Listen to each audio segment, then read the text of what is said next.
opening night. Dame's like, yeah, I'll do it. So you heard it here first. You got to guard Dame and Steph. Also, if you're calling your shot this early, Dame Lillard, the new Babe Ruth. You heard it here first on First Things First. Dame Lillard, the new Babe Ruth, Nick. Listen, it's not a bad shot when those two guys take it. I don't mind when those two guys take it. Jenna mentioned it. Fight of the year coming up this weekend. Now, my dear friend Brandon Marshall had set up for us to go to this fight. He said he'd pay for the private jet. I was going to pay for the tickets. We had it all set up. Unfortunately, however, we need to set a good example during these COVID times. Can't be doing mass indoor events, so we're not going to go. We're going to watch on pay-per-view together via Zoom. Here's the deal, America. This is what you need to know with every big boxing match. I know they say they're on pay-per-view and foxsports.com/pay-per-view. Fights are free if you bet on the right guy. So Errol Spence Jr., by decision, put your money on that. Not only will the fight be free, you can make some money. Errol Spence Jr. winning, I'd say 8 rounds to 4. A nice, easy decision, but it goes a full 12. That's what's going to happen. That's where you should put your money. Enjoy the fight this week in America. I like that. All right, guys. So last week, Eagles defensive coordinator Jim Schwartz goes up to DK Metcalf before the Eagles played the Seahawks, and he says, you know, you kind of remind me of Megatron a little bit. DK took that as a personal affront, went out and absolutely torched the Eagles. This week, Seattle plays the Giants. Joe Judge knows what happened last week. He knows that he has to choose his words carefully. He knows he's got DK Metcalf right there on the schedule, and he says this. This guy is a rare guy. You try to simulate his size and speed and playmaking down the field. You don't have a lot of guys walking the earth like him. The Giants are screwed. You can't throw that kind of bulletin board material just out there like that and assume that he's going to just take that as a compliment. You are never going to stay in first place, New York Giants. Not with that kind of attitude, those kind of fighting words to DK Metcalf. I have no faith in Joe Judge whatsoever after hearing that. All right. Let us head out west now. An enormous division game, Rams and Cardinals. So both teams coming off losses. So many questions here. Is Sean McVay still the hot young coach with that unstoppable offense? Is Kyler Murray still the dual threat to any defense? I love this. Cards #2 ranked offense going up against the Rams #2 ranked defense. You can't buy that kind of preview. I don't know why you would buy that. Brandon, what are your keys to the Cardinals upsetting the Rams in this one? Oh, the Jets made the show again. I love it. There we go. Let's start with the Jets. Jets. Great picture. All right, look, let's get into my notes a little bit. Let me see what we have here. Patricia. My reporter notebook. Oh, yep. There we go. Look, #1. This is what the Cards need to do to upset the really good Rams team. #1, Kyler has to take off at least 7 times. Why?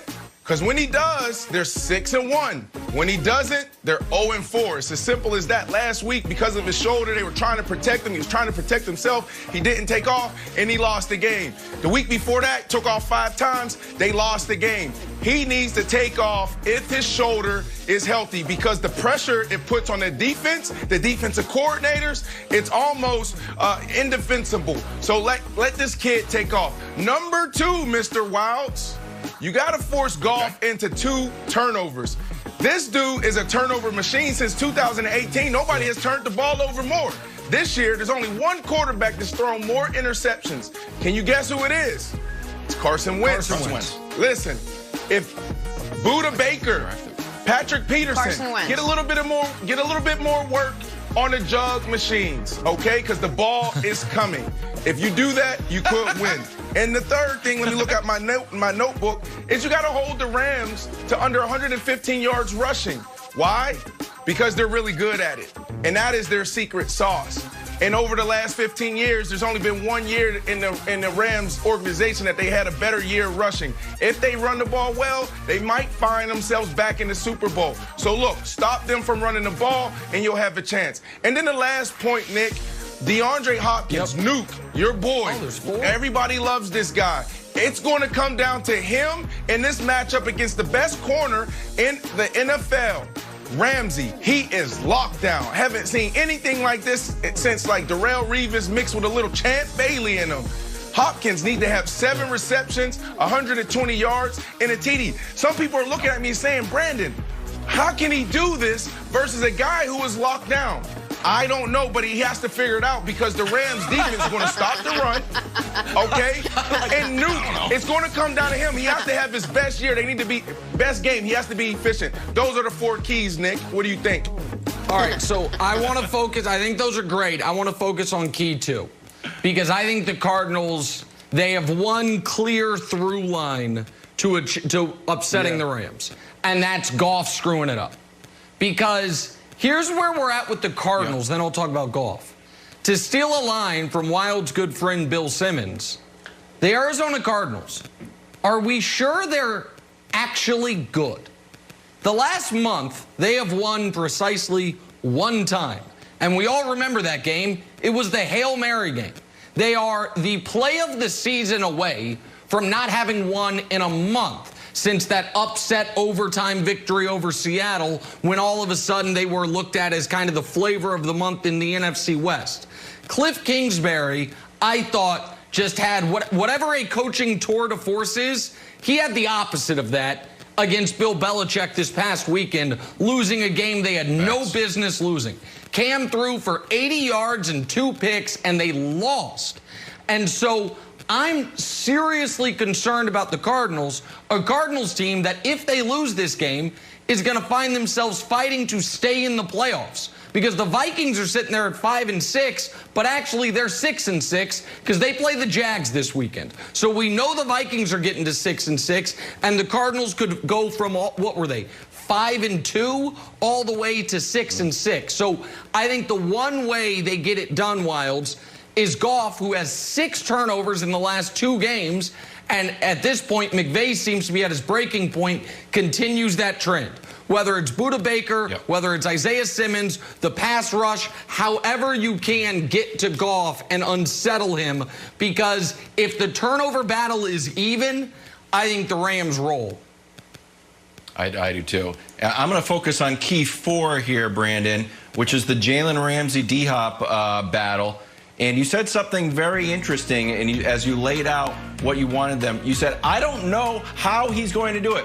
Neither do I. The last 2 games, Jalen won 1, DeAndre Hopkins won 1. But he got shut down by Stephon Gilmore last week. He's 4th in yards. He's got 967 yards, but he's only got 4 TDs. That's it. And one of them was the Hail Mary, which I know counts, but it's just odd that he's only got 4 and one was literally a play named after a prayer. So Brandon, I don't know I know that I would like you to expound a little bit more on how you think D-Hop can get around Jalen Ramsey. We know he's got a little bit of this is a medical term that he said, a hip thing. So maybe that's something he can exploit. But if you had to choose where the balance of the scale is on Jalen Ramsey and D-Hop, which way do you go? It's 50-50. I mean, you just showed that graph. No. D-Hop 1-1. 50-50. Ramsey 1-1.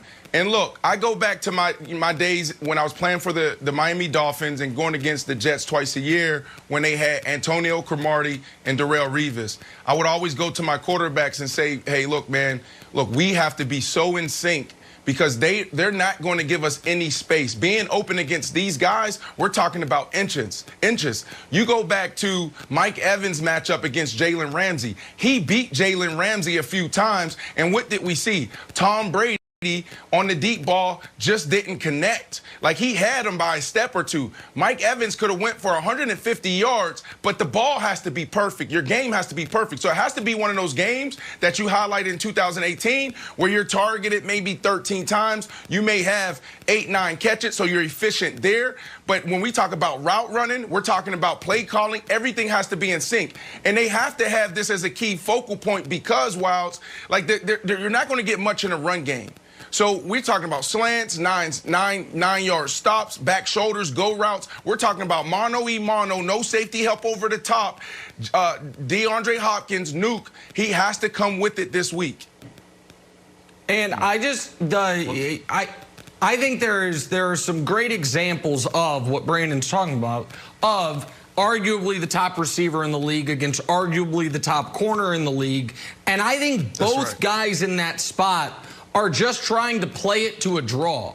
Like, Brandon, tell me if I have it wrong. When you were going up against Revis and Cromartie, were you going into the game saying, 125 yards and a touchdown, or were you going into the game saying what can't happen is 2 catches on 7 targets for 18 yards? Like, I need to make an impact in the game a few times, understanding it's not going to be a monster game, but I can't let this guy erase me. As we saw, Lattimore constantly erasing Mike Evans. Like, that's what DeAndre Hopkins has to avoid this weekend, right? Yeah, what you said is it's one thing for me, right? So I remember going against Darrelle Revis and watching him on prime time, and what they would do is put up a graph, and they said Darrelle Revis against Randy Moss, Darrelle Revis against Calvin Johnson, Darrelle Revis against Reggie Wayne, Marvin Harrison, Terrell Owens, Chad Ochocinco, Brandon Marshall, Andre Johnson, et cetera, et cetera, et cetera.